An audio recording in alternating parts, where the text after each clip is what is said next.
여러분, 혹시 초콜릿 좋아하세요? 아마 대부분 좋아하실 텐데요. 우리가 즐겨 먹는 이 달콤한 초콜릿, 가격 뒤에 지금 엄청난 드라마가 펼쳐지고 있습니다. 이건 그냥 가격이 좀 오르내리는 수준이 아니고요. 거의 전 세계 시장을 뒤흔드는 거대한 전쟁 같은 이야기입니다. 자, 그래서 가장 궁금한 질문부터 바로 던져볼게요. 우리 초콜릿, 이제 좀 싸게 먹을 수 있게 되는 걸까요? 이 질문에 대한 답을 찾으러 지금부터 글로벌 원자재 시장의 한복판으로 한번 들어가 보겠습니다. 보이시나요? 마이너스 26.2%. 지난 한 분기 동안 코코아 선물 가격이 무려 26.2%나 곤두박질 쳤습니다. 이건 시장의 말 그대로 충격에 빠질 만한 숫자죠. 아니, 어떻게 이런 일이 벌어진 걸까요? 네, 방금 보신 그 엄청난 하락률을 실제 가격으로 보면 이렇습니다. 코코아 가격이 톤당 7,000달러 선 아래로 그냥 뚝 떨어져 버렸어요.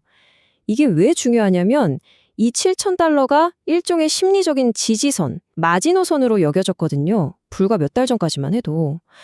와, 상상도 못할 일이었죠. 이 그래프를 보시면 정말 확 와닿으실 거예요. 왼쪽에 저 높이 솟은 막대가 불과 몇 달 전 최고점이고요. 오른쪽이 바로 지금 가격입니다. 이 어마어마한 높이 차이 보이시죠? 시장이 얼마나 드라마틱하게 뒤집혔는지 이 그래프 하나가 전부 말해주고 있습니다.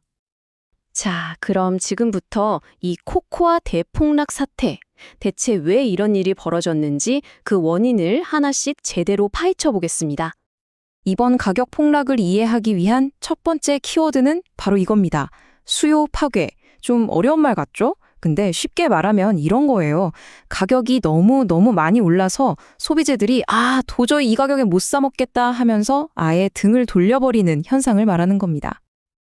그리고 바로 이 수요 파괴 현상이 가장 극명하게 나타난 곳이 있었으니 바로 유럽입니다.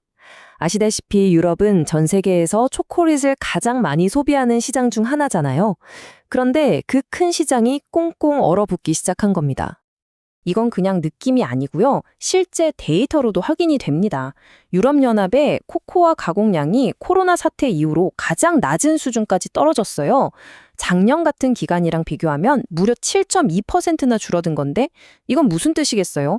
초콜릿 만드는 공장들부터가 지금은 좀 쉬어가야겠다 하면서 생산을 줄이고 있다는 아주 명확한 신호인 거죠. 자, 이렇게 수요가 확 줄어드는 동안에 경제 방정식의 또 다른 축이죠. 바로 공급 쪽에서 아주 예상치 못한 반전이 일어납니다. 시장이 예상을 완전히 뒤엎는 소식이었어요. 그 중심에는 세계 최대 코코아 생산국 코트디부아르의 날씨가 있었습니다. 이게 어떻게 된 거냐면요. 지난 7월부터 9월까지만 해도 가뭄이 너무 심해서 다들 올해 농사는 완전히 망했다고 생각했어요. 그런데 9월 중순에 정말 거짓말처럼 단비가 내린 겁니다. 분위기가 순식간에 180도 바뀐 거죠. 그러면서 이러면 10월 수확이 생각보다 훨씬 좋을 수도 있겠는데? 하는 기대감이 시장에 확 퍼지기 시작한 겁니다. 자, 그럼 수요는 줄고 공급은 늘어날 것 같고, 그럼 이제 코코아 가격은 앞으로 계속 떨어지기만 할까요? 근데 세상 일이 그렇게 간단하지만은 않죠. 이 이야기에는 또 다른 반전이 숨어 있습니다. 지금 시장 상황을 딱 정밀하면 이렇습니다. 두 가지 시나리오가 아주 팽팽하게 맞서고 있는 형국이에요. 한쪽에서는 이제 가격 하락이 대세다 이렇게 보는 반면에 다른 한쪽에서는 아니다. 언제 다시 폭등할지 모르는 위험천만한 시한폭탄이 숨어있다. 이렇게 경고하고 있는 거죠. 그럼 그 위험 요인들이라는 게 구체적으로 뭘까요? 핵심적인 건 딱 세 가지입니다. 첫째, 바로 10월에 있을 코트디부아르 대통령 선거. 이게 어떤 정치적인 불확실성을 가져올지 아무도 모르고요. 둘째, 병충해처럼 아주 고질적인 공급망 문제들이 아직 해결되지 않았다는 점. 그리고 마지막 셋째가 어쩌면 가장 중요한데요. 지금 창고에 쌓여있는 코코아 재고가 3월 이후로 가장 바닥 수준이라는 겁니다. 이게 뭘 의미하냐면요. 아주 작은 공급 차질만 생겨도 가격이 다시 미친 듯이 폭등할 수 있다는 뜻이에요. 자, 그럼 이렇게 정신없이 롤러코스터를 타는 시장 상황 속에서 과연 누가 웃고 있을까요? 이 가격 변동으로 이득을 보는 쪽은 과연 누구일지 한번 살펴보겠습니다. 사실 답은 꽤 명확합니다. 바로 초콜릿을 만들어서 파는 제과 회사들이죠. 생각해보세요. 가장 중요한 원재료인 코코아 가격이 싸지면 그만큼 원가가 줄어드는 거니까 당연히 회사 입장에서는 이익이 늘어날 수밖에 없는 구조거든요. 이게 그냥 추측이 아니라 실제 시장 분석가들도 똑같이 보고 있습니다. 한 증권사 보고서에서는 코코아 가격이 떨어지고 있는 지금이 우리나라 대표 제과 기업이죠.